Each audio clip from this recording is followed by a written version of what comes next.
Hey guys, Shramiji here, making a quick video on this KRYTAC. I believe this is the SPR. I haven't held an SPR in a long time. I thought I remembered them being longer than this, but I think this is a 16-inch. It may be more like a 14 and a half. Don't quote me on that, but I mean, it's clearly a KRYTAC Mark II. So this has a Polar Star Fusion engine in it. I'll start from the back real quick. Got a basic KRYTAC stock on there, basic pistol grip, standard receiver set.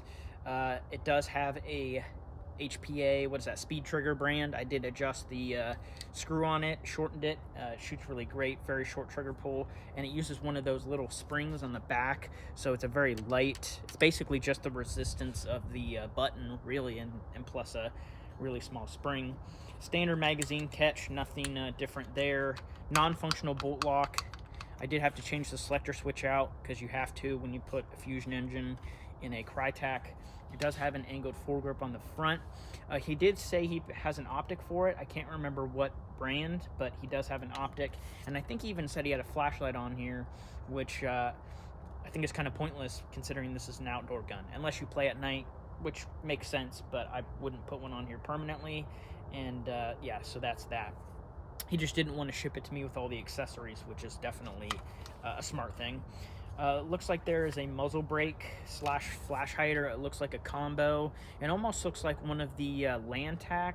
They make those for, you know, real guns. So on the front here, it's got one of the original key mod rails. Of course, it's aluminum. They do the M-LOK now, so this is definitely one of the older key mod.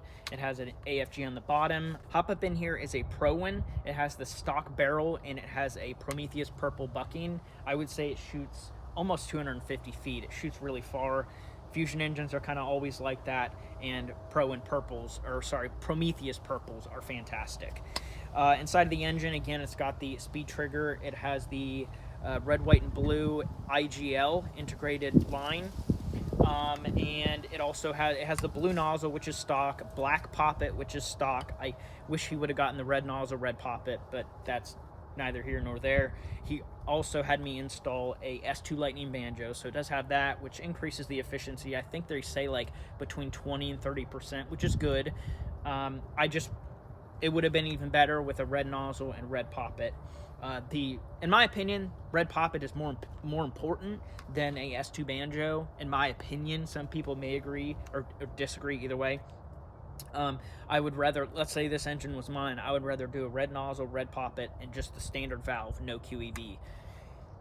The poppets are easier to change as well, and plus you can buy these engines with the red poppet already installed, so it's easy. The Lightning banjos can be problematic to install for some people. For me, it's not. I've done it hundreds of times, but it's just easier to run the more efficient poppet and a wider bore nozzle, so you can be efficient that way.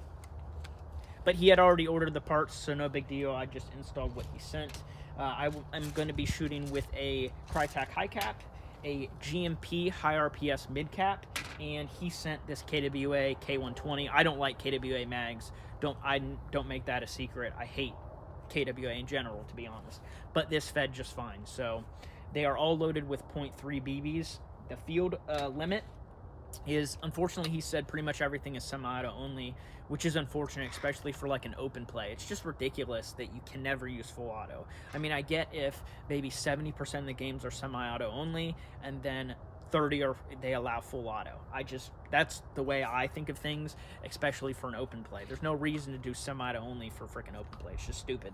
But for semi-auto, he's allowed to shoot 340 with a .28, which is like 1.6 joules, 1.55 with .28. So right now I'm using 3s, so a little bit higher, and I'm shooting 340 with 3s, so it's just a tad higher than what he's gonna run, just barely. And right now I think I have the regulator at about 100, so I told him between 95 and 100 depending on his regulator. The settings on the FCU, it's really not that hard. Fusion engine, it took me literally 2 minutes to set the settings. Like, before I even installed the engine, I plugged the FCU in and I do like a base settings, and then I was allowed to lower the DN once I actually was testing the gun.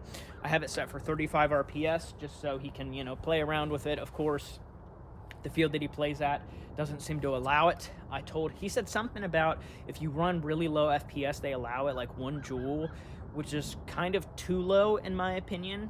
1.2 makes more sense for outdoors, even 1.3, but 1.2 would be okay, like with 2/8, but 1 with 2/8 is like absurdly low. But I don't know if he plays at any other fields or anything like that, so I'm going to leave it at 35. Of course, it's got semi-auto, so he can just use that as he needs. I told him if he's allowed to use full, if there's a field that allows full auto, then I told him to run about 310 with 2/8, so that's 30 FPS lower. So 310 with 2/8 is probably 1.3 with 2/8 at 35 RPS. That is the highest energy I would go with that high of RPS. You know, 310 with the 2/8 is pretty dang good. So let's go ahead and start with the KRYTAC here.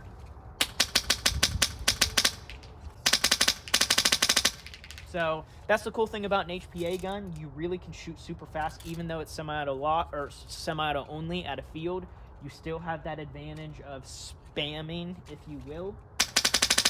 I mean, I could easily get, I'd say 20 RPS is probably the highest I can get on semi-auto.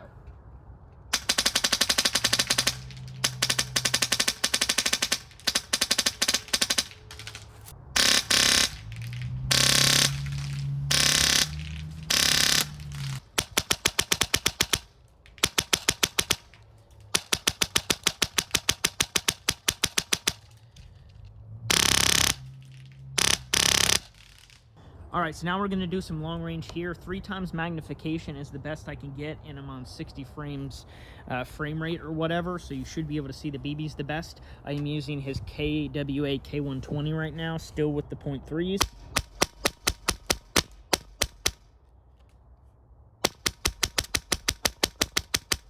Still overhop, maybe a little bit too much.